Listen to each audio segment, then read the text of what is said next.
જય શ્રી કૃષ્ણ. એસએસસી ક્લાસીસના રાજપૂત આયુષના સૌ વિદ્યાર્થી મિત્રોને નમસ્કાર. મિત્રો, આ એક નાનકડો ઇન્ટ્રો વિડીયો છે જે લેક્ચર સ્ટાર્ટ થવા પહેલાં 2 મિનિટનો ચાલશે, એના પછી લેક્ચર સ્ટાર્ટ થશે, બરાબર. અને સૌથી પહેલાં મેં વાત કરી દેમ તો મારું નામ આયુષ રાજપૂત અને આપણા ક્લાસીસનું નામ છે એસએસીસી, જેનું ફૂલ ફોર્મ છે સ્ટુડન્ટ અચીવ કોમર્સ ક્લાસીસ, બરાબર. અહીંયા સાઇટ પર તમને મારો મોબાઈલ નંબર દેખાશે.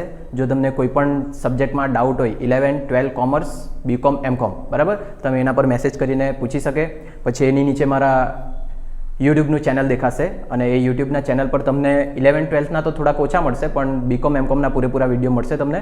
અને એની અંદર વિડીયોની અંદર કોમેન્ટ કરજો જો કંઈ બી નહીં ખબર પડે તો, બરાબર.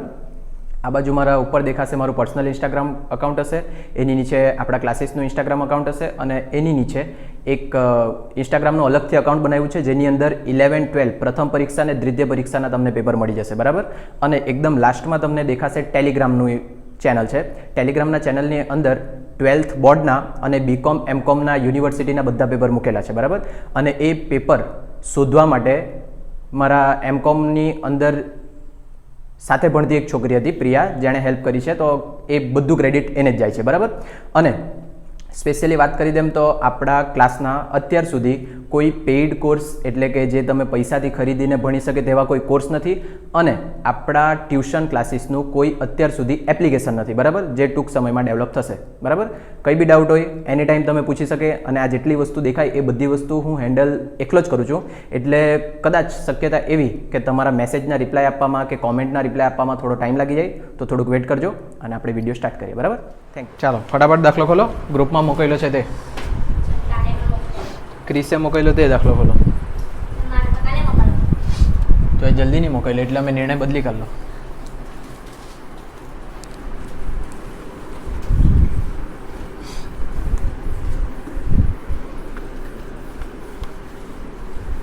જવા પહેલાં દાખલાની રકમના ફોટા આપીને જવાના છે, નહીં તો તકલીફ પડી જાય, વિડીયો પોસ્ટ નહીં થાય. ચાલો ફટાફટ ખોલો દાખલો. હવે એટલો ટાઈમ નહીં મળે, હવે 2 દાખલા ખાલી સમજાવી મૂકામ. પહેલાં ટૂંકો બતાવી દે. શું કીધેલ છે તે જોઈ લેજો. 12% સરકારી જામીનગીરી જેના પર 30મી જૂન અને 31મી સપ્ટેમ્બર, કેમ મહિનો બદલી કરી લો કે કોલેજમાં બદલાવેલો? આપણે જે છે તે જ રાખીએ ને. જૂન, જુલાઈ, ઓગસ્ટ, સપ્ટેમ્બર, ડિસેમ્બર, જૂન, 31મી ડિસેમ્બરે જ આવવા જોઈએ. ચાલો, 30મી જૂન અને 31મી ડિસેમ્બરના રોજ વ્યાજ મળે છે. ખરીદ વેચાણમાં 1% દલાલી ગણવામાં આવે.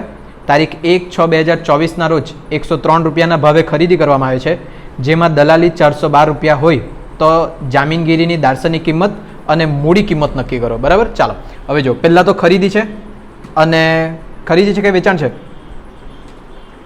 1/6/24ના રોજ 103ના ભાવે ખરીદી કરવામાં આવે. પણ ખરીદી કેવી આપેલી છે? વ્યાજ સહિત કે વ્યાજ બાદ? કંઈ કીધેલું નથી. જો કંઈ નહીં કીધેલું હોય તો શું સમજવાનું તમારે? વ્યાજ સહિત. કાઉન્સમાં લખી દે વ્યાજ સહિત. વિડીયો ચાલુ છે કે પાછો ચાલશે વિડીયો? હા ને. ચાલો, ખરીદી જો કંઈ સ્પષ્ટતા નહીં હોય તો તમારે સમજવાનું વ્યાજ સહિત છે. સૌથી પહેલી કિંમત આપણે કઈ લખીએ? દાર્શનિક કિંમત. પણ દાખલામાં તમને દાર્શનિક કિંમત આપેલી જ નથી. તમારે શું કરવાનું છે? દાર્શનિક કિંમત શોધવાની છે, બરાબર. ચાલો, દાર્શનિક કિંમત પછી તમે કઈ કિંમત લખે? ખરીદ કિંમત. અને ખરીદ કિંમત માટે શું કરે તમે? દાર્શનિક કિંમત ગુણ્યા જેટલો ભાવ હોય. કેટલો ભાવ છે? 103 છેદમાં કેટલા લખે? 100. પણ તમારી પાસે દાર્શનિક કિંમત જ નથી તો તમે કંઈ નહીં કરી શકે. પછી વ્યાજ સહિત એટલે આમાંથી શું માઇનસ કરવા પડે તમારે? તરત વ્યાજ. અને વ્યાજ માઇનસ કરવા માટે શું કરવા પડશે? કોના પર વ્યાજ ગણાય? દાર્શનિક કિંમત પર. દાર્શનિક કિંમત ગુણ્યા વ્યાજના ટકા કેટલા? 12% છેદમાં 100. અને આપણે ગુણ્યા મહિના ગણીએ. મહિના ગણતી વખતે જોવા પડે કઈ તારીખે ખરીદી છે. કઈ તારીખે ખરીદી? 1/6/24. જો 1/6/24 મેં ખરીદું અને તમને વ્યાજ મળે 30મી જૂન. 30મી જૂન એટલે 30 છો ને, અને 31મી ડિસેમ્બર એટલે 31/12. તો મને કેવું આ 1/6 પહેલાં ક્યારે વ્યાજ મળેલું હશે? 1/6 પહેલાં ક્યારે વ્યાજ મળેલો હશે? આના પહેલાં 31/12. કેમ કે આ 30/6 આના પછી આવશે, ધ્યાનમાં રાખવાનું. એટલે તારીખ એના પહેલાં ક્યારે વ્યાજ મળ્યું આપણને? 31/12. કાઉન્સમાં લખું 31/12 વર્ષ કયું? 24 એટલે એના પહેલાં કયું હશે? 23. 31/12/23 થી 1/6/24 કેટલા મહિના થાય? 6 મહિના એટલે અહીંયા કેટલા આવશે 6/12 બરાબર. ચાલો એના પછી આ જે વ્યાજમાંથી બાદ કરે એ બાદ કરવા પછી દલાલીની વાત આવે. ખરીદ કિંમત પર ને 5 મહિના થાય. ચાલો હવે અહીંયા જો એ જે કિંમત આવે, જો ખરીદીનો વ્યવહાર હોય તો દલાલી શું કરવાની પ્લસ, અને વેચાણનો વ્યવહાર હોય તો દલાલી માઇનસ. એટલે અહીંયા લખું મેં પહેલાં દલાલી, અને દલાલી ગણાય ખરીદ કિંમત પર. ખરીદ કિંમત ગુણ્યા દલાલીના કેટલા ટકા 1% બરાબર દલાલી જે આવે ને તે તમને આપી દીધેલી છે કેટલા રૂપિયા 412. એના પછી જે ફાઇનલ રકમ આવશે તે તમારી કઈ કિંમત પડતર કિંમત, અથવા તો એને બીજું શું કહેવાય મૂડી કિંમત. આ પ્રમાણે તમે આખો દાખલો ગણે, પણ આખા દાખલાની અંદર કોઈ બી ડિટેલ નથી, કોઈ બી એમ કેમ તો દાર્શનિક કિંમત નથી. જો દાર્શનિક કિંમત નહીં હોય તો આપણાથી આગળ ગણાય નહીં, પણ એના માટે આપણે પહેલા દાર્શનિક કિંમત શોધવા પડે, પણ ડાયરેક્ટ શોધાય તેવી બી કન્ડિશન નહીં મળે. અહીંયા જો આ દલાલી તમને આપી દીધેલી છે, દલાલીના ટકા આપેલા છે, એટલે આના પરથી આપણે શું શોધી શકીએ ખરીદ કિંમત. હવે આ ખરીદ કિંમત જો મળી જાય તો ખરીદ કિંમતમાંથી તમે અહીંયા મૂકીને દાર્શનિક કિંમત શોધી શકે. કેવી રીતના તે જો અહીંયા પહેલાં મેં લખું દલાલી. દલાલી તમે જ્યારે ગણતરી કરે ત્યારે કઈ રીતના ગણતરી કરે, ખરીદ કિંમત ગુણ્યા 1%. 1% એટલે કેવું કરે 1/100. આ ખબર પડે બધાને. દલાલી કેટલા રૂપિયા આપેલી છે 412. ખરીદ કિંમત આપણી પાસે નથી, ગુણ્યા 1/100. આ ગુણ્યા 1/100 બરાબરની આ બાજુ આવે છે તો ભાગ્યા 100/1, એટલે કે 100/1 ઊંધું થઈ જાય. એટલે ખરીદ કિંમત કેટલી હશે મારી 41,200. આ ખબર પડે બધાને પહેલાં તો બરાબર. આ ખરીદ કિંમત મળી એટલે આ મળી ગયું તમને 41,200. હજુ બી તમને કઈ કિંમતની જરૂર છે દાર્શનિક કિંમત. ચાલો તો ખરીદ કિંમત આપણા પાસે જવાબ છે તો ખરીદ કિંમતનું સૂત્ર મૂકીએ. ખરીદ કિંમત કેવી રીતના નક્કી કરે તમે, દાર્શનિક કિંમત ગુણ્યા કેટલો ભાવ 103 ભાગ્યા કેટલા 100. ખરીદ કિંમત કેટલા રૂપિયા આપી મળી ગઈ તમને 41,200 બરાબર દાર્શનિક કિંમત ગુણ્યા 103 ભાગ્યા 100. આ 103 ભાગ્યા 100 બરાબરની આ બાજુ આવશે તો 100/103 બરાબર કઈ કિંમત મળી ગઈ દાર્શનિક કિંમત 40,000. એટલે દાર્શનિક કિંમત કેટલી હવે તમારી 40,000. એટલે એ લોકોનો એક સવાલનો જવાબ મળી ગયો બરાબર. એ લોકો 2 સવાલ પૂછ્યા છે, દાર્શનિક કિંમત અને મૂડી કિંમત. એટલે આ દાર્શનિક કિંમત મળી ગઈ. હવે ખરીદ કિંમત છે તમારી પાસે, વ્યાજ કાઢો. 40,000 દાર્શનિક કિંમત આવી ગઈ. 40,000 ગુણ્યા 12% ગુણ્યા 5/12 2000 માઇનસ કરીને 39,200 અને પ્લસ કરો દલાલી એટલે મળી ગયો પડતર કિંમત 39,612. ક્લિયર બધાને બરાબર. હવે દાખલો આપણે નોટમાં બી હશે જ, નહીં મળે છે જ ને. એ જ તો કેમ રોકાણમાં આપણે છે ને બહુ ટાઈમ લીધેલો યાદ હોય તો, પછી પહેલાં મોટા બોર્ડ પર બી ગણવા ગયેલા ને, એટલે આ તો આવડવા જ જોઈએ. એટલે હા એ એમ તમને ડાયરેક્ટ બી જોતા આવડે જ ને, ડાયરેક્ટ બી લખી લે તો બી ચાલે. 2 માર્ક્સનો દાખલો છે, ગણી કોણ કંઈ ફરક નહીં પડે. આપણે મોટો દાખલો ગણીએ ને તેમાં ડાયરેક્ટ લખી લેવાનું.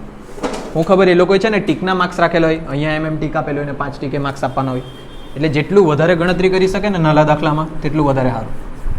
મોટામાં ચાલે. હવે આપણે એક પેલો મોટો દાખલો ક્રિસે મોકલ્યો છે તે જ ખોલો છો, તે જ ગણી કાઢીએ. કોઈ બી એક દાખલો ખાલી મારે યાદ કરાવવાનો હતો એટલે એ ચાલે, સારો દાખલો છે. શ્રી ભંડારીવાળો ખોઈ લો. 19 નંબરનો દાખલો, આખું મોટું પેજ દેખાતું છે તેમાં. મળ્યું ને શ્રેયા? ફોન ક્યાં તારો તો કાઢ નહીં તો ગરીબ. ચાલો, શ્રી ભંડારી પાસે તારીખ 1/4/17 રોજ 1 લાખની દાર્શનિક કિંમતના કે જેની ચોપડે કિંમત 1,04,000 છે તેવા કોઠારી લિમિટેડના 12%ના ડિબેન્ચર હતા. આ ડિબેન્ચર પર વ્યાજ 30મી જૂન અને 31મી ડિસેમ્બરના રોજ ચૂકવાય. ત્યારે તમે રોકાણના દાખલા ગણતા મેં તમને શું કીધેલું, સૌથી પહેલાં તમારે હિસાબી વર્ષ બનાવી દેવાનું. હિસાબી વર્ષ તમારું ક્યાંથી સ્ટાર્ટ થાય ને ક્યાં પૂરું થાય તે પહેલાં જોવા પડે. તો લાસ્ટ લીટીમાં એકદમ જો કીધેલું છે તારીખ 31/3/18 રોજ પૂરા થતા વર્ષ દેખાય. એટલે છેલ્લે જે હશે તે છેલ્લું કઈ તારીખ હશે 31/3/18. તો વર્ષ સ્ટાર્ટ ક્યારે થયેલું હશે 1/4/17. તમે રોકાણનો દાખલો ગણતા હોય તો સૌથી પહેલાં આટલું કામ કરી દેવાનું તમારે બરાબર. જે વર્ષ સ્ટાર્ટ થયું છે તે પૂરું થયું એટલા વચ્ચેના બધા મહિના લખી લેવાના. બધા એટલે 5, 6, 7, 8, 9, 10, 11, 12, 1, 2 અને 3. આના કોઈ માર્ક્સ નહીં મળે પણ આના પરથી તમારી ગણતરી થાય. આટલું થઈ જાય એટલે પછી ચેક કરો કે કઈ કઈ તારીખે વ્યાજ મળે તે. 30મી જૂન અને 31 ડિસેમ્બરે જ હતું ને. 30મી જૂન એટલે અહીંયા વધશે વ્યાજ, બરાબર. અહીંયા લખી લેમ વ્યાજ 30મી જૂન, 30/6 17 થશે, બરાબર. પછી બીજું વ્યાજ મળશે 31/12 એટલે અહીંયા સ્ટાર કરી દેમ વ્યાજ 31/12, આ બી 17 જ થવાનું. ક્લિયર ને આટલું? આ બે વ્યાજની તારીખ થઈ ગઈ. અને એક હજુ વસ્તુ કીધેલું, આના પહેલાં ક્યારે વ્યાજ મળ્યું હશે ને તે બી તમારે નક્કી કરવાનું. તો જો અહીંયા 6ઠ્ઠા મહિના અને 12મા મહિનામાં વ્યાજ મળે તો આના પહેલાં કયો મહિનો આવેલો હશે? 31/12/16. ક્લિયર બધાને આટલું? આ એના પહેલાંનું મળેલું હશે વ્યાજ. આટલી વસ્તુ જો તમે નક્કી કરી દીધી પછી તમારાથી દાખલો થશે, બરાબર. હવે દાખલા માટે એક એક વાક્ય જે વ્યવહાર આપ્યા છે ને તે બધા વ્યવહાર જોજો. પહેલાં તો વ્યાજની તારીખ 12% એ બી ખબર પડી જવા જોઈએ બધાને. 12%ની જામીનગીરી છે તે વ્યાજના ટકા 12%. બીજું દલાલી આપી છે કોઈ જગ્યાએ? એકદમ નીચે દેખાય. ખરીદ વેચાણના દરેક વ્યવહારમાં 1% દલાલી દેખાયું, એટલે દલાલી લખી લે કેટલા ટકા? 1%. આ બંનેની ગણતરીમાં જરૂર પડશે એટલે ચાલો હવે તારીખ જોજો. 1/6/17, 1/6/17 એટલે આ મહિનામાં આવવાનું દેખાય હા ને. એટલે અહીંયા લખી લે મેં 1/4/17 બી છે કે પાછું? હા. શ્રી ભંડારી પાસે 1/4/17 રોજ, એટલે પહેલા 1/4/17 રોજ લખીએ. 1 લાખની દાર્શનિક કિંમત હતી જેની ચોપડી કિંમત 1,04,000. જો 1/4/17 એટલે કઈ બાકી? શરૂઆતની બાકીની દાર્શનિક કિંમત કેટલા રૂપિયા આપેલી છે? 1 લાખ. અને એની પડતર કિંમત બી આપી દીધેલી છે કેટલા રૂપિયા? 1,04,000. ચોપડી કિંમત એ જ કઈ કિંમત કહેવાય? પડતર કિંમત. ધ્યાનમાં રાખવાનું, બરાબર. ચાલો હવે પાછી આવી જાઓ 1/6/17 પર. 1/6/17 કયો વ્યવહાર છે? ખરીદીનો કે વેચાણનો? વેચાણ. કેવું વેચાણ? પાછું વ્યાજ સહિત વેચાણ. વ્યાજ સહિત વેચાણ છે ને. ભાવ કેટલા રૂપિયા છે? 120. ચાલો પછી આગળ ભાવને આપણે ત્યારે જોઈ લેશું. અત્યારે રાહુલ જગ્યા થોડુંક બચાવીએ. 1/8/17 એટલે આ તારીખ અહીંયા લખી દેમ 1/8/17. તે દિવસે શું છે? વ્યાજ સહિત ખરીદી. 1/8/17 પછી 1/10/17 એટલે અહીંયા 1/10/17 એ દિવસે શું છે? વ્યાજ બાદ વેચાણ.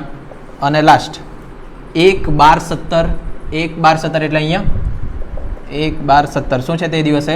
વ્યાજ બાદ ખરીદી. લાસ્ટ પેરેગ્રાફ વાંચી લે. ખરીદી વેચાણના દરેક વ્યવહારમાં 1% દલાલી ચૂકવાય.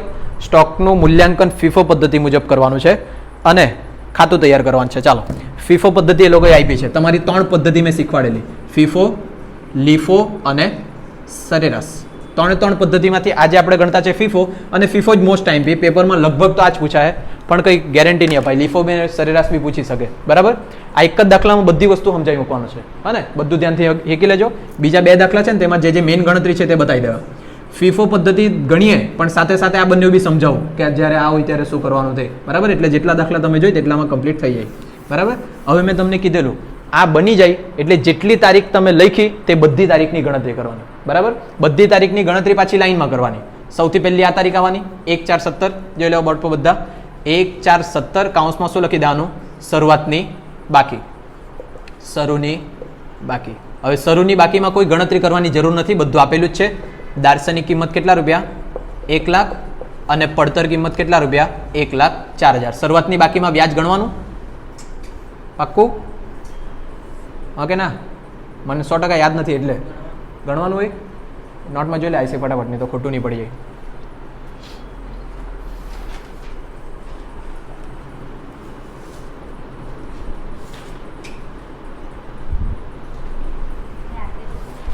મને આપને તો પછી ડૂબી જાય. ચાલો શરૂઆતની બાકીમાં બી વ્યાજ ગણવા જ પડે. જો તમને 3 કિંમતની જરૂર પડે, એક દાર્શનિક કિંમત, બીજી પડતર કિંમત ને ત્રીજું વ્યાજ. બધી કન્ડિશનમાં વ્યાજ ગણવાનું, ધ્યાનમાં રાખવાનું. ચાલો વ્યાજ ગણીએ. વ્યાજ કઈ કિંમત પર ગણવા કીધેલું? હંમેશા દાર્શનિક કિંમત પર વ્યાજ ગણવાનું. દાર્શનિક કિંમત કેટલા રૂપિયા છે? અહીંયા 1 લાખ લખતો નથી, હા ને. પાછું યાદ કરાવી દે. વ્યાજ હંમેશા કઈ કિંમત પર? દાર્શનિક કિંમત પર. કેટલા ટકા વ્યાજ છે? 12%. 12/100. અને મહિના જો મહિનાની વાત કરીએ તો 1/4/17 આપણે ગણતરી કરતા છે ઉપર. 1/4/17 પહેલા વ્યાજ ક્યારે મળેલું છે આપણને? 31/12/16. તો અહીંયા લખવા પડે 31/12/16 થી 1/4/17 કેટલા મહિના? 3 મહિના થાય. એટલે અહીંયા લખીએ 3/12 બરાબર આપણને મળી જશે વ્યાજ 3000. ક્લિયર આટલું બધાને? હવે ખબર પડી પેલા ટૂંકા દાખલામાં આપણે જોતા હતા કે આગળનું વ્યાજ કઈ તારીખે છે તે આવી રીતના જ નહીં ખબર પડતા પાછું બનાવી લેવાનું, તો આ બી જોઈ લેવાનું કેટલા તારીખનું છે. આ ગણાઈ ગયું એટલે એક તારીખ કમ્પ્લીટ. બરાબર, 3 વસ્તુની જરૂર છે, દાર્શનિક કિંમત, પડતર કિંમત ને વ્યાજ, બીજી કોઈની જરૂર નથી. ચાલો આ થઈ ગયું. એના પછી કઈ તારીખ આવે? જો 2 ઓપ્શન છે, 30 ને 6 ને 1 6. પહેલી કઈ તારીખ ગણાય? 1 6. એટલે અહીંયા 1 6 ની ગણતરી કરીએ. 1 6 17 વ્યાજ સહિત વેચાણ. બરાબર, ચાલો હવે વ્યાજ સહિત વેચાણ છે. સૌથી પહેલા કઈ કિંમત? દાર્શનિક કિંમત જે તમને દાખલામાં આપેલી હશે 25000. 25000 આપેલી છે ને? બરાબર. એના પછી વેચાણનો વ્યવહાર છે એટલે કઈ કિંમત શોધવાની? વેચાણ કિંમત. વેચાણ કિંમત શોધતી વખતે દાર્શનિક કિંમત ગુણ્યા કેટલો ભાવ છે? 120 ભાગ્યા કેટલા કરી દેવાના? 100. 30000. ક્લિયર? આટલું બધાને સ્ટેપ બાય સ્ટેપ જ દાખલો યાદ રાખો ને એટલે કોઈ ભૂલ નહીં પડે તમારી. પહેલા દાર્શનિક કિંમત, પછી વેચાણ કિંમત. જો વ્યાજ સહિત છે તો અહીંયાથી વ્યાજ બાદ કરવાનું. વ્યાજ બાદ હોતે તો અહીંયાથી વ્યાજ માઇનસ કરવાનું નહીં. એટલે અહીંયાથી માઇનસ જો મેં કરું વ્યાજ, વ્યાજ કઈ કિંમત પર ગણાય? હંમેશા દાર્શનિક કિંમત પર. દાર્શનિક કિંમત છે 25000, વ્યાજના ટકા છે 12% અને ગુણ્યા આપણે શું ચેક કરવા પડશે? મહિના. હવે મહિના ચેક કરતી વખતે જો 1 6 17 નો વ્યવહાર, એના પહેલા વ્યાજ ક્યારે મળેલું છે?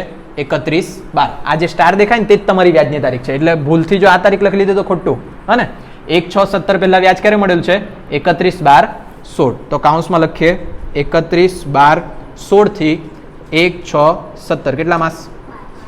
5 માસ. ચાલો હવે 5 માસનો ઘસારો કાઢો. 5 ભાગ્યા 12 1250 માઇનસ કરો 28750. આને કઈ કહેવાય? નહીં કહેવાય. હજુ દલાલીની વાત. ખરીદીનો વ્યવહાર હોય તો દલાલી પ્લસ, વેચાણનો વ્યવહાર હોય તો દલાલી માઇનસ. દલાલી કેટલા ટકા કીધેલી છે? 1%. દલાલી હંમેશા કઈ કિંમત પર ગણવાનું? વેચાણ અથવા તો ખરીદ કિંમત પર. એટલે આ 30000 પર નીકળશે. 30000 ગુણ્યા 1%, 300 રૂપિયા. માઇનસ કરો એટલે 28450. આ કઈ કિંમત આવી ગઈ? પડતર કિંમત. ક્લિયર? આટલું બધાને? આવું કેમ, કઈ કિંમત પર કાઢો ને બધું કારણ પહેલા કીધેલું છે. બરાબર, હવે કહેવા જાઉં તો ટાઈમ પતી જાય. 3 વસ્તુ શોધવા કીધેલી: દાર્શનિક કિંમત, પડતર કિંમત, વ્યાજ. મળી ગઈ 3 વસ્તુ. પણ વેચાણની વાત હોય તો શું શોધવાનું? તરત જ નફો કે નુકસાન. ખરીદી હોય તો નફો નુકસાન શોધવાનું કામ નથી. તો એના માટે મેં સાઈડ પર લખું. ક્યાં લખું? અહીંયા જ લખીએ. બરાબર, અહીંયા લખીએ સ્ટાર્ટિંગમાં. સ્ટાર્ટિંગ એટલે કે 1 4 17.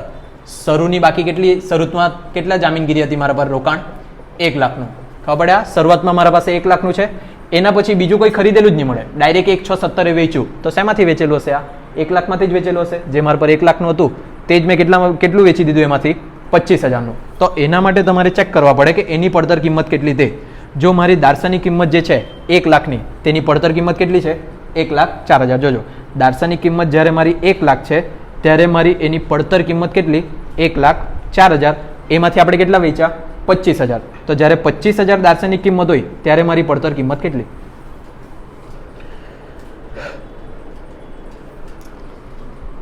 25000 26000 પૂરા. બરાબર, આ 26000 શું આવી? મારી પડતર કિંમત. ક્લિયર? ખબર પડે આટલું બધાને? જોજો હવે આ 25000ની વસ્તુ હાલમાં કેટલાની છે? 26000ની છે. અને એ 26000ની વસ્તુ તમે વેચી કેટલામાં? 28450માં. તો અહીંયાથી મેં જો લખું 28450 મારી કઈ કિંમત? વેચાણ કિંમત. જો 26ની વસ્તુ મેં 28માં વેચું, નફો કે નુકસાન? નફો. કેટલાનો નફો? 2450. આટલાનો થયો મને નફો. ક્લિયર? આટલું બધાને? આજ રકમ લેતા કે દલાલી પહેલા નહીં લેતા? આજ લેતા ને? પરફેક્ટ. ક્લિયર? આટલું બધાને? ક્યારે નફો નુકસાન શોધવાનું? વેચાણ હોય ત્યારે. જો અહીંયા 26ની વસ્તુ 22માં વેચેલી હોત તો શું થાતે? નુકસાન. કમ્પ્લીટ? ચાલ આગળ. એના પછી 30 6 17. આ તારીખે શું ગણવાનું આપણે? વ્યાજ. તો વ્યાજ ગણતી વખતે તમારે ચેક કરવા પડે કે તમારા પાસે કેટલી જામીનગીરી છે તે. 1 4 17માં શરૂઆતમાં કેટલી હતી? 1 લાખની. પછી 1 6 17 તમે વેચાણ કરી દીધું. જો વેચાણ કરે તો જામીનગીરી મારી કેવી થઈ જાય? ઓછી. એટલે 25000નું વેચાણ કરી દીધું તો મારા પર કેટલા બચ્યા? હવે 75000. ખબર પડે આ બધાને? 1 લાખની જામીનગીરી હતી, 25000 વેચી દીધી તો હવે મારા પાસે 75 બચ્યા છે. એ 75 બચ્યા મારી કઈ તારીખે?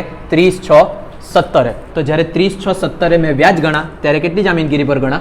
75000ની. ક્લિયર બધાને આટલું? હા ને? 75000ની જામીનગીરી, વ્યાજના ટકા કેટલા ટકા? 12%. અને જ્યારે વ્યાજની તારીખ હોય ત્યારે હંમેશા કેટલા મહિના હોય? 6 મહિના. પણ તે છતાં જોઈ લો, 30/6/17 પહેલા વ્યાજ ક્યારે મળ્યું? 31/12/16 એટલે કાઉન્સમાં લખીએ 31/12/16 થી 30/6/17 કેટલા મહિના? 6 મહિના. બરાબર, કાઢો વ્યાજ 4,500. વ્યાજની તારીખમાં બસ વ્યાજ ગણવાનું, બીજું કંઈ ગણવાની જરૂર નથી. ક્લિયર આટલું બધાને? ચાલો આગળ. 30/6/17 પતી ગયું. હવે કઈ તારીખ? 1/8/17. અહીંયા લખીએ 1/8/17. શું છે તે દિવસે? વ્યાજ સહિત ખરીદી. ચાલો, વ્યાજ સહિત ખરીદી. સૌથી પહેલી કિંમત આપણે કઈ લખીએ? દાર્શનિક કિંમત. કેટલા રૂપિયા છે તમારા દાખલામાં આપેલી હશે?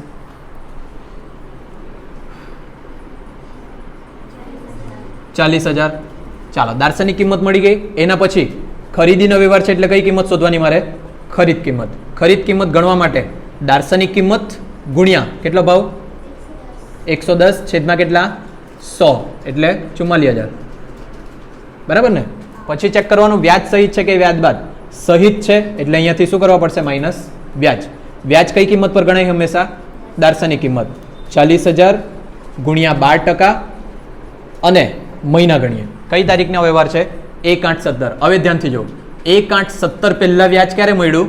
30/6/17. બરાબર. હવે અહીંયાની કૂદી જતા તો અહીંયા લખીએ 30/6/17 થી 1/8/17 કેટલા માસ?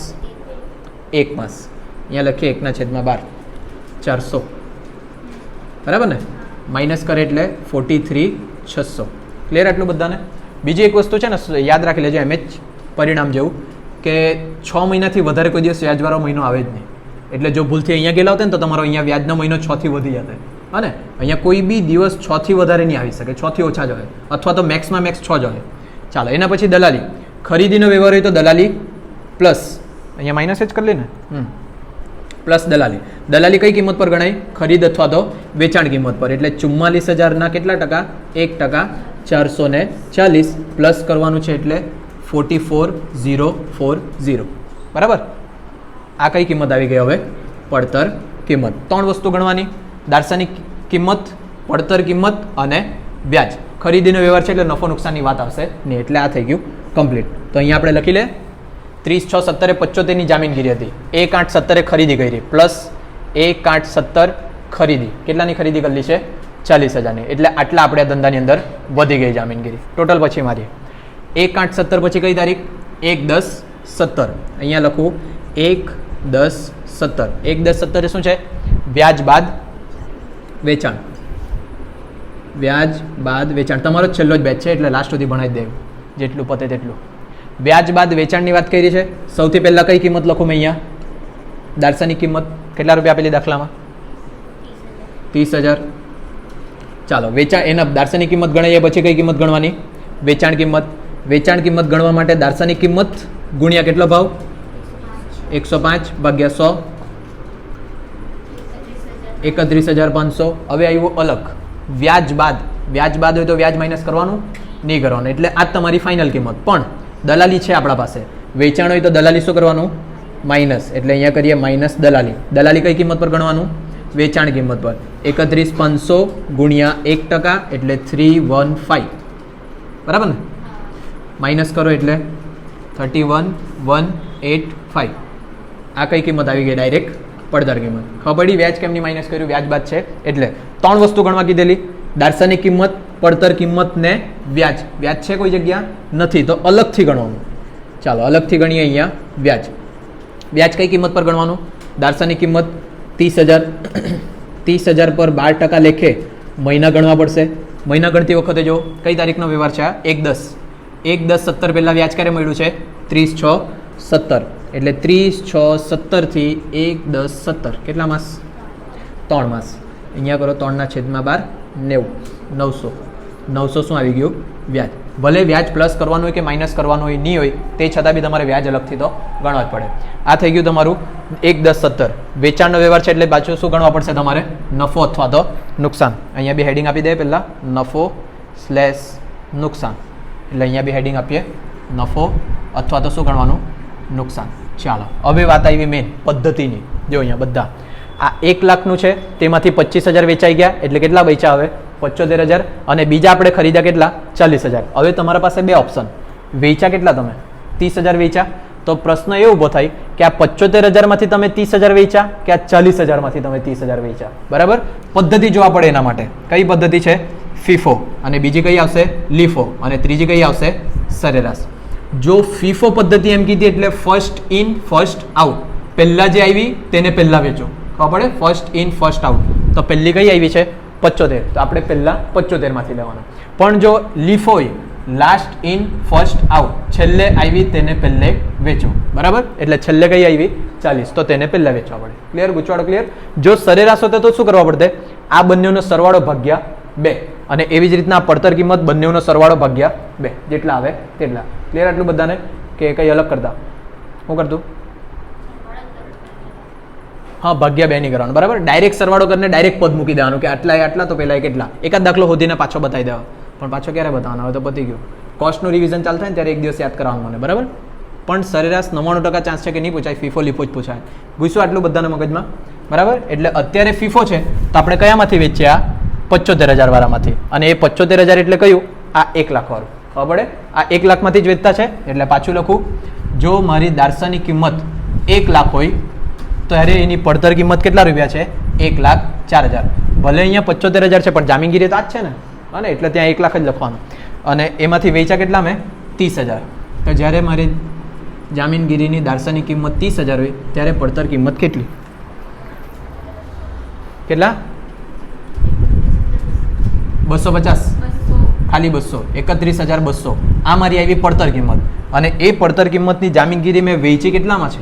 31,185. આ એની વેચાણ કિંમત. તો નફો થયો કે નુકસાન? કેટલા રૂપિયાનું? 15 રૂપિયાનું ને? હા કે ના? હા, એટલે આ 15 રૂપિયાનું શું આવ્યું તમારું? નુકસાન. પણ આવા પૈસા આવે ને એટલે એવું લાગે કંઈ ને કંઈ ખોટું છે. બરાબર, પણ સાચું જ છે, કંઈ કરી નહીં શકીએ આપણે એમાં, જેવું આવ્યું તેવું છે. ક્લિયર આટલું બધાને? બરાબર, ચાલો. કઈ તારીખનું પૈતું? 1/10/17. 1/10/17 પછી જો 2 તારીખ એક જ હાથે છે, 31/12 ને 1/12. એ બંનેમાંથી પહેલી કઈ આવે? 1/12. 1/12/17 વ્યાજ બાદ ખરીદી. ચાલો, વ્યાજ બાદ ખરીદી એમ કીધેલું છે. વ્યાજ બાદ ખરીદી એટલે સૌથી પહેલાં તો આપણે લખીએ કઈ કિંમત? દારસાની કિંમત કેટલા રૂપિયાની? 50. એના પછી કઈ કિંમત ગણીએ? ખરીદ કિંમત. ખરીદ કિંમત માટે દારસાની કિંમત ગુણ્યા કેટલો ભાવ આપેલો? 90/100 એટલે 45,000. બરાબર, હવે વ્યાજ માઇનસ કરવાનું કે નહીં કરવાનું? નહીં કરવાનું, કેમ કે વ્યાજ બાદ જ આપેલું છે. પણ દલાલી પ્લસ માઇનસ કરવા પડે. ખરીદીનો વ્યવહાર તો દલાલી શું કરવા પડે? પ્લસ. દલાલી કઈ કિંમત પર ગણવાની? હંમેશા ખરીદ કિંમત. 45,000ના 1% એટલે કેટલા રૂપિયા? 450. પ્લસ કરે એટલે 45,450. આ કઈ કિંમત આવી ગઈ? પડતર કિંમત. ક્લિયર આટલું? ફટાફટ પતાવીએ. દારસાની કિંમત, પડતર કિંમત ને ત્રીજું શું ગણવાનું? વ્યાજ. વ્યાજ કઈ કિંમત પર ગણવાનું? દારસાની કિંમત. 50,000 ગુણ્યા 12/100 ગુણ્યા, જોઈ લે મહિના કેટલા થાય તે. 1/12/17. 1/12/17 પહેલાં વ્યાજ ક્યારે કઈ તારીખે મળ્યું છે? 30/6/17. 30/6/17 થી 1/12/17 5 માસ થશે. ચાલો, 5 માસ એટલે અહીંયા લખો 5/12. 250 કે 2500? 2500. બરાબર, આ તમારું આવી ગયું વ્યાજ. ખરીદીનો વ્યવહાર છે એટલે બીજું કંઈ ગણવાનું નહીં ગણવાનું, એટલે વાર્તા પૂરી. આગળ કઈ તારીખ આવી? 31/12/17. એ તારીખે શું ગણવાનું આપણે? વ્યાજ. હવે વ્યાજ ગણે ત્યારે તમારા હાથ પર કેટલી જામીનગીરી તે જોવા પડે. છેલ્લે આપણે 1/8/17 વાળું લખ્યું છે. 1/8/17 આપણે ખરીદી કરી 40,000ની એટલે પ્લસ કર્યું. પછી 1/10/17 પાછું વેચાણ કર્યું. કેટલાનું?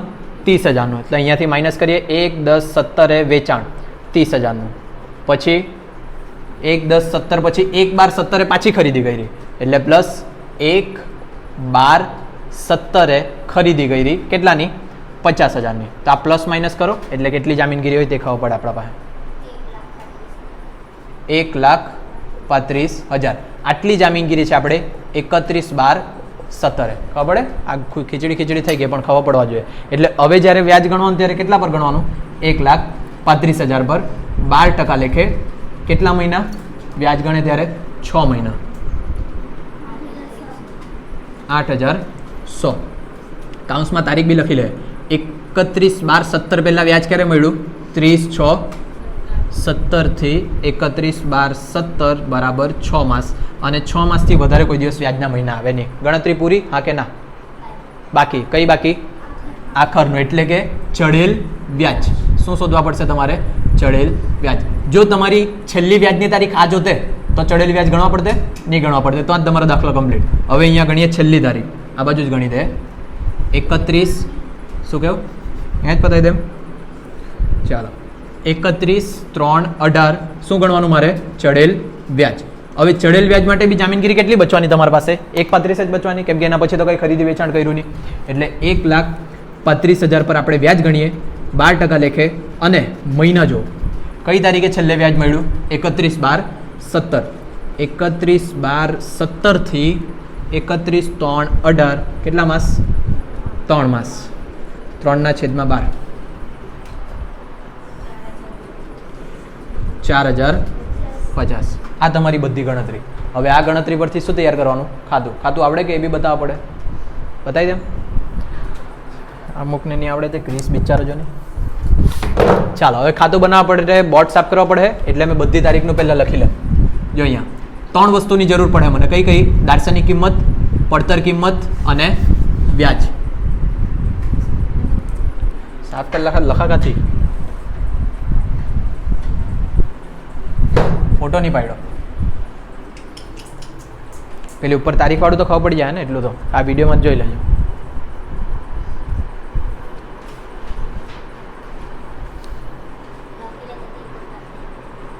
ઓકે, લખી લેતે તો ચાલતા એમ.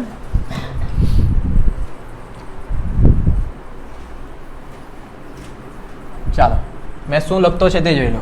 મને જોઈએ દાર્શનિક કિંમત, વ્યાજ અને બીજું પડતર કિંમત. અને કોઈક વ્યવહારમાં બીજું શું હશે? નફો. બરાબર. તારીખ જોઈ લે 1/4/17. 1/4/17 એ દાર્શનિક કિંમત છે મારી કેટલાની? 1 લાખની. વ્યાજ કેટલાનું છે? 3,000નું. અને પડતર કિંમત છે મારી 1,04,000ની. કોઈ નફો નથી. પછી 1/6/17. 1/6/17 એ દાર્શનિક કિંમત 25,000, વ્યાજ 1,250 અને પડતર કિંમત 28,450. અને એમાં નફો કેટલો થયેલો છે? 2,450. ચાલો એ બેમ પતી ગયું. પછી કઈ તારીખ છે? 30/6/17. અહીંયા લખી દે 30/6/17. એ દિવસે વ્યાજ છે ખાલી. હા યાદ લખવાનું ને એવું તો એક પડતર કિંમત પેલું બી બતાવવા જ પડે એમ ને. એક જોઈ લેજો. ચાલો કંઈ નહીં. 30/6/17 વ્યાજ કેટલું? 4,500.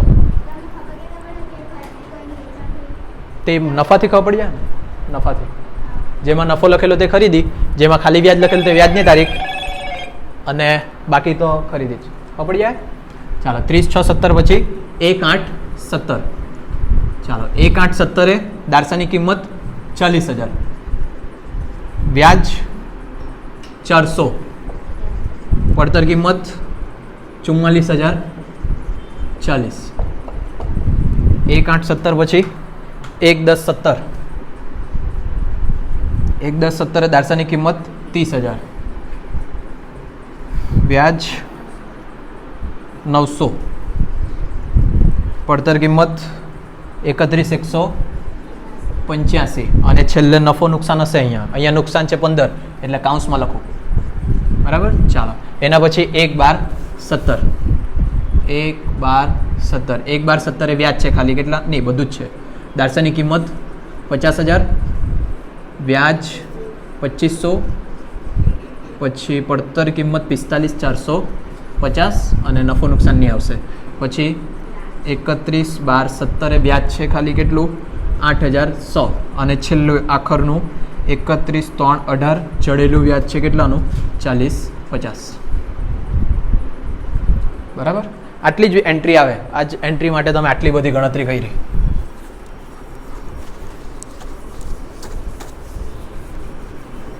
સરેરાશ પડતર હાર્ડ છે થોડીક એમ, ફીફો લીફો કરતા. તમે એમ જોઈને કોઈ બી પદ્ધતિ પૂછાય ને, ફીફો લીફો કે સરેરાશ, એના કારણે તમારી આ તકલીફ પડે, નફો ને નુકસાન. એટલે 2 થી 3 એન્ટ્રી જાય. ચાલે એટલું નહીં આવડે તો કંઈ ફરક નહીં પડે. ફીફો લીફો પૂછાય તો શાંતિથી ગણી આવવાનું. સરેરાશ પૂછાય તો થોડુંક જોઈ લે. એકાદ વિડીયો બનાવીને તમને ઘેરે જ મોકલી દેવા. ચાલો હવે જામીનગીરીનું નામ શું છે? જામીનગીરીનું નામ શું છે શ્રેયા?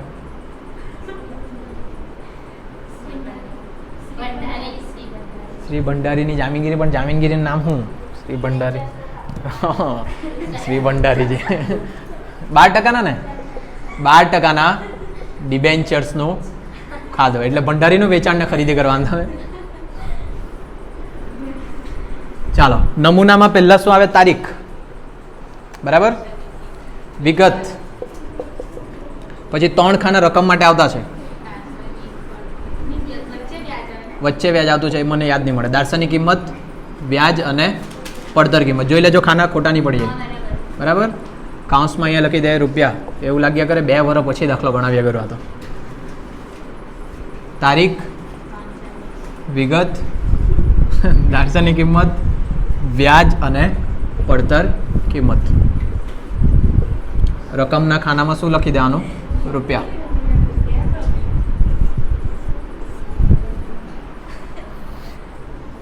ચાલો બનાવીએ ખાતા, અને ખાતા બનાવીને પછી પાછા પહેલા 2 દાખલા સમજાવવાના બી છે, પછી જ છોડવાનું છે. તમે ગેલા પારને રમારે હું ચૂપ. હા, વિડીયો જોજો ને પાછો, કંઈ નહીં, મેન તો એટલો ફ્રેશ જ છે. ચૂપ. ચાલો 1 4 17. 1 4 17 એટલે શરૂઆતની બાકી. શરૂઆતની બાકી ક્યાં લખવાની? ઉધાર બાજુ પર 1 4 17 ને બાકી આગળ લાવ્યા લખવાનું ને, બાકી આગળ લાવ્યા. દાર્શનિક કિંમતમાં કેટલા લખવાના? 1 લાખ. વ્યાજમાં લખવાના 3000. પડતર કિંમતમાં લખવાના 1,04,000. ખબર પડે? બરાબર. પછી 1 6 17 નફો લખ્યો છે એટલે શું હશે? વેચાણ. વેચાણ હોય તો ઉધાર બાજુ કે જમા બાજુ? જમા બાજુ. જમા બાજુ લખીએ 1 6 17, પણ શું લખવાનું વિગતમાં? બેંક ખાતે કાઉન્સમાં લખી દેવાનું વેચાણ. કેટલા કેટલા? દાર્શનિક 25, વ્યાજ 1250 અને પડતર કિંમત 28,450. નફો કે નુકસાન માટે યાદ રાખવા કીધેલું. નફો હોય તો ઉધાર બાજુ, નુકસાન હોય તો જમા બાજુ. નફો થયેલો છે એટલે ઉધાર બાજુ લખવાનું કયા ખાનામાં? પડતર કિંમતના ખાનામાં. બધાએ ધ્યાન રાખવાનું, આ જ તમે મિસ્ટેક કરશે. બરાબર. એટલે આ નફો તમારો, નફો થાય તો ઉધાર બાજુ, નુકસાન થાય તો જમા બાજુ. ને નફો હંમેશા કઈ કિંમતમાં કયા ખાનામાં લખાય? પડતર કિંમતના ખાનામાં. બરાબર, ધ્યાન રાખવાનું. અને નુકસાન હોય તો બી પડતર કિંમતના ખાનામાં જ લખવાનું. વિગતમાં શું લખવાનું? નફા નુકસાન ખાતે. કઈ તારીખ? 1 6 17. એન્ટ્રી ખબર પડે? બરાબર. ચાલ હો, હા હા, સોરી આઈસ. બરાબર જ છે, લખવા જ પડે તો સારું પડે. આ પતી ગયું. 30 6 17 વ્યાજની તારીખ છે. વ્યાજ હંમેશા કઈ બાજુ લખવાનું? જમા બાજુ. તમારા જ ભરોસે ચાલતો છે. અમે 30 6 17 વિગતમાં શું લખવાનું? વ્યાજમાં વ્યાજ ખાતે. બેંક ખાતે નહીં લખાય? પાક્કું? ચાલો, વ્યાજ ખાતે તમારા પર વિશ્વાસ રાખીએ. વ્યાજના ખાનામાં જ ને? 4,500. ક્લિયર આટલું? બરાબર. ચાલો, આ પતી ગયું. એના પછી 1 8 17 નફો નુકસાન નથી એટલે ખરીદી હશે. ખરીદી હોય તો કઈ બાજુ? ઉધાર બાજુ. 1 8 17 ખરીદીમાં બી શું લખવાનું? બેંક ખાતે કાઉન્સમાં ખરીદી. બરાબર. દાર્શનિક કિંમત 40,000, વ્યાજ 400 અને આ 44,040. એટલે આ કમ્પ્લીટ. 1 10 17 એ વેચાણ છે. વેચાણ હોય તો કઈ બાજુ? જમા બાજુ. 1 10 17 બેંક ખાતે કાઉન્સમાં વેચાણ. ચાલો, વેચાણમાં જોઈએ તો દાર્શનિક કિંમત 30,900 અને 31,185. નુકસાન છે એટલે કઈ બાજુ લખવાનું? જમા. જમા બાજુ કયા ખાનામાં? પડતર કિંમતના. વિગતમાં શું લખવાનું? નફા નુકસાન ખાતે અને તારીખ તમારી વેચાણની 1 10 17. આ કમ્પ્લીટ થયું. એના પછી 1 12 17 શું છે? ખરીદી. નફો નથી એટલે ખરીદી. ખરીદી કઈ બાજુ? ઉધાર બાજુ. 1 12 17 બેંક ખાતે કાઉન્સમાં ખરીદી 50,000, 2500 અને 45,450. આ પતી ગયું. પાછું આવ્યું વ્યાજ. કઈ બાજુ? જમા બાજુ. 31 12 17 વ્યાજ ખાતે કેટલા રૂપિયા? વ્યાજના ખાનામાં 8,100. અને લાસ્ટ ચડેલ વ્યાજ એટલે આખરની તારીખ 31 3 18. શું લખાય અહીંયા? બાકી આગળ લઈ ગયા. અને આ જે ચડેલું વ્યાજ છે તે બાકી આગળ લઈ ગયામાં લખવાનું. બરાબર ને? ચાલો, આટલું યાદ રાખજો. અને આ તમારો દાખલો કમ્પ્લીટ. હવે ખાલી ટોટલ મારવાનું. ચાલો, ટોટલ મારી જો કઈ બાજુ વધારે છે તે. પહેલા વ્યાજનું મારવા કહેતા છે તમે, તો વ્યાજનું માર દો. તમે કહેતા એની પાસે જમા બાજુ વધારે છે 18,800. તમને શીખવાડીને જોયું, મેં બધું ભૂલી ગયો હતો. 18,800 માંથી આટલું બાદ કરો. 12,900. શું લખવાનું અહીંયા? નફો. Very good. શું લખું વિગતમાં? નફા નુકસાન ખાતે કાઉન્સમાં નફો, બસ એટલું બી ચાલી જાય. વ્યાજ બી લખી જ દેવાનું ડેશ કરીને, એટલે ખબર પડે. ચાલો પછી દારસાની કિંમત ઉધાર બાજુ વધારે હોવા જોઈએ. 190. અહીંયા બી લખીએ 1,90,000. એમાંથી 25 ને 30 બાદ કરો, 30, 40, 50, 55, 145. બરાબર કે 135? હા, 1,35,000 છેલ્લે જામીનગીરી બચેલી ને, બરાબર ને? પછી આ પડતર કિંમતનું ઉધાર બાજુનું ટોટલ વધારે હોવા જોઈએ. મારો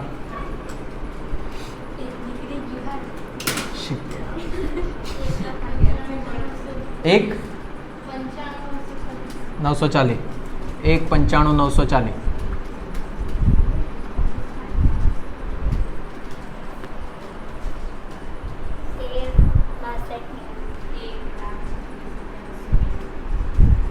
એક 36,290. આ તમારો કમ્પ્લીટ દાખલો 14 માર્ક્સનો.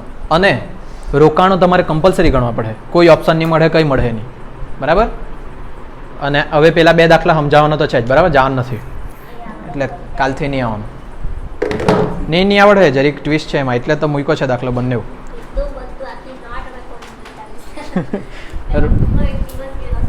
પણ રોકાણ આવડી જાય તેવું છે ને? કાયદા કાનૂન એકદમ પરફેક્ટ, આમાં ભૂલ નહીં પડે જો હરકું જોયેલું હોય તો. Life is not fair for everyone. Video વાળાને કેમ નહીં ચાલે? આપણા પર ચાર્જિંગ લાઈટ બી થશે. ઓય ઓય, પારનેરાથી જજો ને, દેખાય તમને ઉપર માતાજીના મંદિરથી. તો ક્યાં ગયેલા? તો કોલેજ પર શું કર્યા કરતા હતા? ટિફિન નહીં ખવાય, અંદરના શાક રોટલો ખાવાનું જગ્યા, ખાવાનું જમવાનું ઓદવાનું હોય, જ્યાં મળે તો એને ખાઈ લેવાનું હોય શાંતિથી. ચાલો પહેલા રોશની વાળો ગણીએ કે પછી પહેલા વિવેકાનંદ વાળો ગણીએ? વિવેકાનંદ મર્જ છે એટલે આપણે ત્યાંથી જ સ્ટાર્ટ કરીએ, બરાબર? ચાલો વિવેકાનંદથી જો લખેલો છે દાખલો, ફોટામાં હશે, જો જોયું? લખેલા આવી છે પેલા લોકોએ, જો જોયું ને? પહેલા જોઈને લખી રહેલો તો ટોપીવાળા ને બાજુવાળો. ચાલો વિવેકાનંદ વાળો જોજો. બધી વસ્તુ તમને મળી જાય ને તો આ જ સ્ટેપ પ્રમાણે રેગ્યુલર ગણવાનો. તો એમાં જે વસ્તુ મિસિંગ છે ને તે જ વસ્તુ બતાવી દેમ. શ્રી વિવેકાનંદ તારીખ 1/4/18 રોજ સત્ય લિમિટેડના ડિબેન્ચર ધરાવે છે, જેની મૂડી કિંમત 1 લાખ હતી અને દાર્શનિક કિંમત મૂડી કિંમતથી 20% ઓછી હતી. ચાલો પહેલું ગણાવી દેમ. 1/4/18 શરૂઆતની તારીખની અંદર દાર્શનિક કિંમત કેટલા રૂપિયા આપી દીધેલી છે? કે મૂડી કિંમત આપેલી છે. મૂડી કિંમત એટલે કઈ કિંમત? મૂડી કિંમત એટલે કઈ કિંમત? પડતર કિંમત. ધ્યાનમાં રાખવાનું, મૂડી કિંમત એટલે કઈ કિંમત? પડતર કિંમત. કેટલા રૂપિયા આપી દીધેલી છે? 1 લાખ. તમારી પાસે દાર્શનિક કિંમત નથી, પણ એના માટે એક વાક્ય છે, જો દાર્શનિક કિંમત મૂડી કિંમતથી 20% ઓછી. જે દાર્શનિક કિંમત છે તે મૂડી કિંમત કરતા 20% ઓછી, એટલે આવું કહી શકું મેં મૂડી કિંમત -10%. મૂડી કિંમત -20%, એટલે 1 લાખ માઇનસ કેટલા ટકા? 20%, એટલે કેટલા આવી જશે? 80,000. ક્લિયર? આ પહેલી ગણતરી. હા ને? જે જે વસ્તુ મિસિંગ છે નવી છે તે જ બતાવવાનો છે. એટલે આ કમ્પ્લીટ થઈ ગયું. કોઈ પૂછવાનું છે આટલામાં કંઈ? ક્લિયર એકદમ? ચાલો આગળ. વ્યાજ દર વર્ષે 1 જુલાઈ ને 1 નવેમ્બરે મળે. જો વ્યાજની તારીખ બદલેલી છે, બરાબર? એટલે વ્યાજની તારીખ બરાબર ગણજો વ્યવસ્થિત. આજે જ ગણજો ને તો કાલ સુધી તો ભૂલી જાય તમે. તારીખ, દાર્શનિક કિંમત, ભાવ ને દલાલી. જો બધામાં દલાલીના ટકા અલગ આવ્યા છે. પહેલામાં 1%, બીજામાં કેટલા ટકા કહેવાય? 1.5, 1.1 એટલે, હા ને? બીજા ત્રીજામાં 1 ને ચોથામાં પાછા 1 પોઈન્ટ 1.1 આ 1/2 એટલે 0.5 નહીં થાય તો આવી રીતના 2 વત્તા 1 એટલે 3 3/2 એટલે 1.5 આવું કરવાનું, બરાબર? પણ તમને ખબર નહીં પડે 1.1 એટલે 1.5 થાય એમ પડી જાય ને? નહીં પડે? ચાલો અહીંયા જોઈ લો. આવું પેપરમાં પૂછાય તો શું થાય તે? 1.1 આવું કીધું. તમે જ્યારે નલ્લા હતા ને તો પેલું ભાગ ને શેષ ને એવું આવતું ને ભાગાકાર કરીને, તો તે છે આ જો 2 પેલા આ બંનેનો શું કરવાનો મારે? ગુણાકાર, અને એમાં આ સરવાળો કરવાનો. 2 વત્તા 1 એટલે કેટલા? 3. અને છેદમાં જે રકમ હોય તે પાછી લખી દેવાની. આ 3 બંનેનો ભાગાકાર આવે એટલે કેટલા આવે? 1.5. આ તમારે લેવાનું, બરાબર? આ કઈ શીખવાડવા પડ્યા કરે તમને. નીચે જવો પછી પેરેગ્રાફ. તારીખ 31/3/19 રોજ ચડેલ વ્યાજ આપેલું છે. 31/3/19 ચડેલ વ્યાજ. ચડેલ વ્યાજ એટલે એકદમ ફાઇનલ છેલ્લું આખરનું. કેટલા રૂપિયા આપેલું છે? 300. આખર સ્ટોકનું મૂલ્યાંકન ફીફો અત્યારે જે પદ્ધતિ હતી તે જ પદ્ધતિ એટલે ટેન્શન નહીં મળે એમાં. તારીખ 31/3/19 ના રોજ પૂરા થતા વર્ષ માટે રોકાણ ખાતું બનાવો. આખા દાખલામાં શું મિસિંગ છે? આખા દાખલામાં એક વસ્તુ નથી. જલ્દી બોલો તો શોધીને આપી દે. પાણીઓ પધારે કોઈ ઢોર સારા છે બીજું પાણી છે નહીં મળે કઈ નહીં ચાલો જોઈ લો. આખો દાખલો મિસિંગ છે એમ ક્રિસ શું નથી દેખાતું એની અંદર? વ્યાજના ટકા. Very good. શું નથી દેખાતું? વ્યાજના ટકા. વ્યાજના ટકા વગર ઓય મૂળ બંધ રાખો. હવે વ્યાજના ટકા વગર તમે એક બી સ્ટેપ નહીં ગણી શકે. પહેલામાં બી વ્યાજ ગણવા જ પડે, છેલ્લેમાં બી વ્યાજ ગણવા જ પડે. તો શેના પરથી ગણાય? જેનો તમને જવાબ આપી દીધેલો હોય તેના પરથી. આ ચડેલ વ્યાજનો જવાબ આપી દીધેલો એના પરથી આપણે ગણવા પડશે. પહેલાં તો જો મેં ચડેલ વ્યાજ ગણું, ચડેલ વ્યાજ બરાબર અહીંયા કઈ કિંમત લખામે? એની દાર્શનિક કિંમત ગુણ્યા શું કરા? વ્યાજના ટકા એટલે કેટલા તે નથી ખબર મારી પાસે. વ્યાજના ટકા માટે આપણે શું વાપરીએ ઇંગ્લિશમાં? R, rate of interest. અને છેદમાં કેટલા લખીએ? 100 ગુણ્યા મહિના કરા દે છેદમાં 12. ઉપર કેટલા મહિના થાય તે અત્યાર સુધી આપણને ખબર નથી. કઈ તારીખે ચડેલ વ્યાજ છે? 31/3/19. વ્યાજ કઈ કઈ તારીખે મળે? નવેમ્બર ને 1 જુલાઈ અને 1 નવેમ્બર. 1 જુલાઈ એટલે 1/7, નવેમ્બર એટલે 11. તો જો અહીંયા 31/3/19 એના પહેલા વ્યાજ ક્યારે મળેલું હશે? 1/11. ખબર પડે? તમે પેલું બનાવે ને તો ડાયરેક્ટ જ દેખાઈ જાય. પેલી માર્ચ બી આપેલું છે એટલે 3 તારીખ છે. ઇન્સોર્ટ એમ કહેવા માંગે તમે? 1 જુલાઈ, 1 નવેમ્બર અને 1 માર્ચ. ઓકે 3 તારીખ છે અહીંયા. 1 માર્ચ. 1 માર્ચ એટલે 1/3. હવે ચેક કરો છેલ્લે આના પહેલા વ્યાજ ક્યારે મળેલું હશે? હવે 1 માર્ચે. પેલું લીટી પાડેલું હશે તો ડાયરેક્ટ તમને દેખાઈ જાય. બરાબર. ચાલો હવે અહીંયા જો 1/3. હવે 3 મહિનાની ગેપ આવી ને તો પેલું યાદ રાખી લેજો. હવે 3 મહિનાથી વધારે વ્યાજ નહીં આવે. હા ને? વ્યાજના મહિનામાં 3 થી વધારે નહીં આવે. બરાબર. ચાલો 1/3 એ છેલ્લું વ્યાજ મળ્યું તો કૌંસમાં તારીખ આપણે લખી દે 1/3/19 થી 31/3/19. કેટલા મહિના? 1 મહિનો. એટલે અહીંયા મારે કેટલા મૂકવા પડે? 1. પણ તમને હજુ એક વસ્તુ યાદ હોય તો ચડેલ વ્યાજ છેલ્લે કેટલી જામીનગીરી છે ને તેના પર ગણાય. હવે છેલ્લે કેટલી જામીનગીરી તે તો તમારે સ્ટાર્ટિંગથી જોવા પડે. તમારે અહીંયા જોવા પડે શરૂઆતમાં જામીનગીરી કેટલાની? 80,000ની. જો પહેલી આની ગણેલી હોય તો તમારથી આગળ ગણાય જ નહીં. પહેલી જામીનગીરી 80,000ની. પછી ચેક કરો ખરીદી વેચાણ કેટલાનું કર્યું તે? ખરીદી 40,000. કઈ તારીખે? 30/6/18 ખરીદી. પછી વેચાણ છે ને એના પછી 90,000નું શું કર્યું તમે? વેચાણ. પછી 30,000ની પાછી શું કરી? ખરીદી. અને પછી છેલ્લે 20,000નું શું કર્યું? વેચાણ. વેચાણ હોય તે માઇનસ કરી દો અને ખરીદી હોય તે પ્લસ કરી દો. 40,000. એટલે છેલ્લે કેટલી જામીનગીરી હશે તમારી પાસે? 40,000. તો અહીંયા દાર્શનિક કિંમતમાં મારે કેટલા મૂકવાના? 40,000. ખબર પડે? આના પહેલાનો જો દાખલો મેં નહીં ગણાવેલો હોય તો આ દાખલો ડાયરેક્ટ નહીં સમજાવાય મારથી. હા ને? એટલે પહેલો લીધો છે 40,000. આ છે વ્યાજ. કેટલું આપેલ છે ચડેલું મને? 300 ગુણ્યા આર છેદમાં 100 ગુણ્યા 1/12. ચાલો હવે સાદું સિમ્પલ કરવાના હોય તો આ 300 છે. હું સાદું સિમ્પલ કરવાનું તમે આમાં બરાબર. તમને એકદમ હેલ્લામાં હેલ્લું કેવું બતાવું? હેલ્લામાં હેલ્લું કંઈ નહીં. ચાલો મીંડા ઉડાવીએ. આ મીંડા કેન્સલ. બરાબર. 400/12 કરો.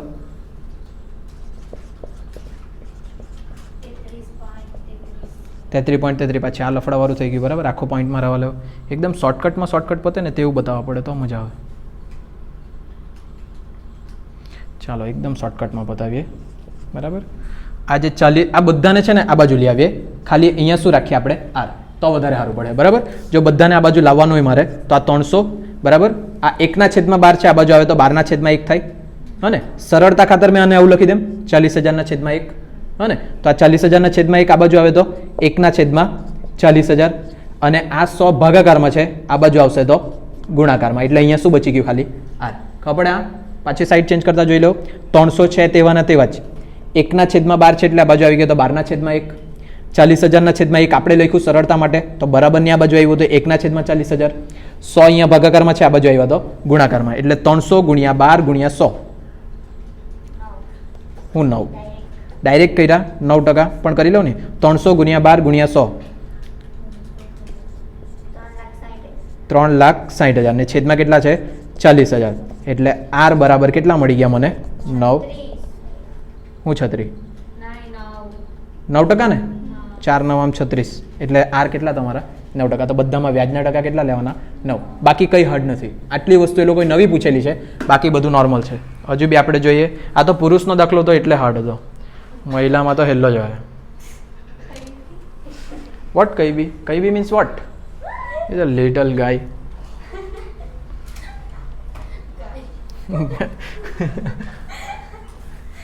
ગાય એટલે પાછું તમે પેલી માસૂમવાળી ગાય નહીં સમજી લેતા.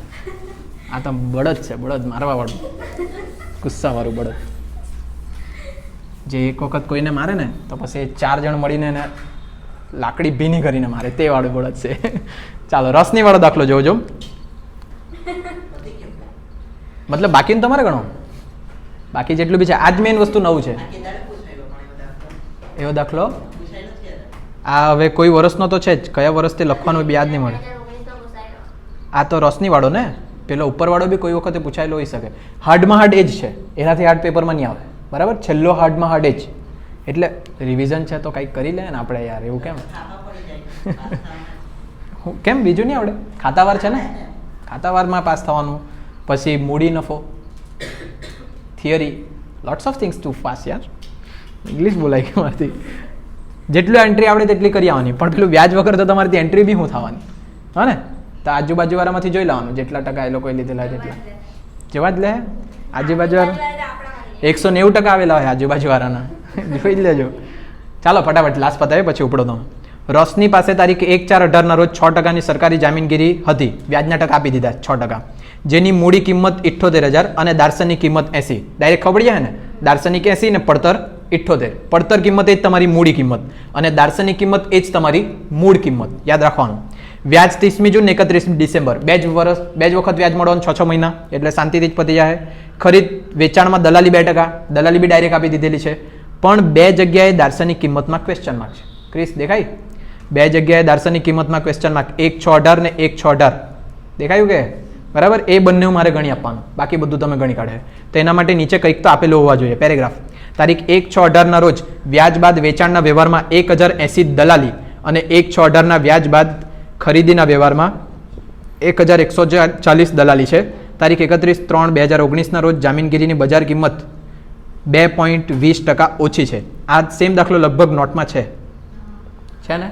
બરાબર, આ લાસ્ટવાળા વાક્યથી યાદ આવ્યું, પણ તે છતાં આ 2.20%. અત્યારે જોવાની 2 હતી, જ્યારે ઘેરથી જોવા કીધેલું હતું ને 80 ત્યારે જોવાનું હતું. ચાલે અહીંયા સમજ હવે જોની એ માનતી હોય તો મારતો જ લઈને પેલા એક ઢીક અવાજ બી નહીં આવ્યો વિડીયોમાં, જોરથી માર. ચાલો બસ, હવે પહેલાં મેં 1/6/18 ની ગણતરી કરું. 1/6/18 વ્યાજ બાદ વેચાણ છે, પહેલાં એ જોઈ લો. વ્યાજ બાદ વેચાણ 108 નો ભાવ છે. સૌથી પહેલાં મેં કઈ કિંમત લખું? દાર્શનિક કિંમત, જે મને દાખલામાં આપેલી નથી. પછી કઈ કિંમત લખા મેં? વેચાણ કિંમત. વેચાણ કિંમતમાં મેં દાર્શનિક કિંમત ગુણ્યા ભાવ આવશે અને છેદમાં કેટલા આવશે? 100. ભાવ કેટલો આપેલો? 108. એટલે અત્યારે વિડીયોના સ્ટાર્ટિંગમાં જ આપણે જે ટૂંકો દાખલો ગણ્યો ને તે જ આમાં મોટામાં પૂછેલું છે. બરાબર, ચાલો આવશે. પછી વ્યાજ બાદ છે તો વ્યાજ માઇનસ કરવાનું, મારે નહીં કરવાનું. બરાબર, વેચાણનો વ્યવહાર છે તો દલાલી પ્લસ કે માઇનસ? માઇનસ. દલાલી માટે કંઈક કીધેલું છે નીચે જો, 1/6/18 રોજ વ્યાજ બાદ વેચાણના વ્યવહારમાં 1080 દલાલી અને દલાલી કેટલા ટકા છે? ઉપર 2%. બરાબર, અહીંયા જે કિંમત હશે, અહીંયા કઈ કિંમત સાથે તમે ગુણાકાર ભાગાકાર કર્યું હશે? વેચાણ કિંમત. જો વેચાણ કિંમત ગુણ્યા 2% એટલે 1080, તો 1080 ભાગ્યા 2% કરે એટલે આ મળે. યાદ આવું શોર્ટકટ કીધેલું મેં તમને? નહીં ખબર પડે તો અત્યારે જ આપણે પેલું સૂત્ર મૂક્યું ને, દલાલી બરાબર વેચાણ કિંમત ગુણ્યા 2/100. અહીંયા 1080 બરાબર વેચાણ કિંમત ગુણ્યા 2/100. આ 2/100 બરાબરની આ બાજુ આવે તો 100/2. એટલે વેચાણ કિંમત કેટલી મળી ગઈ આપણને? કાંઈ કર્યું બતાવો? 54,000. કાંઈ કર્યું તે અહીંયા જો તમે દલાલી ગણે. દલાલી કેવી રીતના ગણે? દલાલી બરાબર વેચાણ કિંમત ગુણ્યા ટકા. ટકા માટે 2/100 લખ્યા. દલાલી આપેલી છે કેટલી? 1080. વેચાણ કિંમત આપણી પાસે નથી, 2/100 લખ્યા. આ 2/100 બરાબરની આ બાજુ આવ્યો તો 100/2 એટલે વેચાણ કિંમત મળી ગઈ. ક્લિયર? અહીંયા જો મેં હવે વેચાણ કિંમત લખી દઉં 54,000, તો આના માટે મેં બીજું સૂત્ર લખી શકું. વેચાણ કિંમત બરાબર આપણે કેવી રીતના ગણીએ? દાર્શનિક કિંમત ગુણ્યા 108 કેટલા? 100.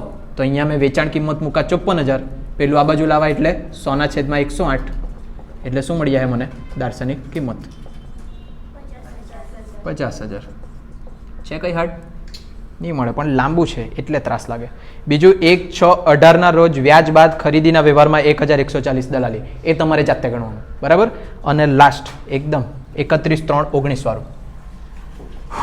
31/3/19 રોજ જામીનગીરીની બજાર કિંમત 2.20% ઓછી છે, બરાબર. તો સૌથી પહેલાં મારે ચેક કરવા પડે કે 31/3/19 રોજ જામીનગીરી કેટલી છે.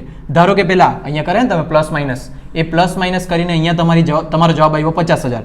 એ લોકોએ શું કીધેલું છે, બજાર કિંમત 2.20% ઓછી, તો આમાંથી 2.20% ઓછા કરી દેવાના, એ તમારી કઈ કિંમત આવી જાય, પડતર કિંમત. ક્લિયર આટલું બધાને? હા ને. પછી પ્લસ માઇનસ કરીને જે કોષ્ટકમાં જવાબ આવે તે તમારે નફા નુકસાન ખાતે લખી આપવાનું. આ દાખલો આજે ટ્રાય કરજો. જ્યાં નહીં ખબર પડે ને ફોટો પાડીને ગ્રુપમાં મોકલજો, એટલે મેં કહી દેવા તમને, બરાબર. અને બંને દાખલા, કોઈ બી દાખલા ગણો નહીં આવડે પૂછી જ લેવાનું. કાલથી વેકેશન અને હજુ તમે ફી નહીં જમા કરાવીએ. સ્કેનર પર મોકલવાની હતું.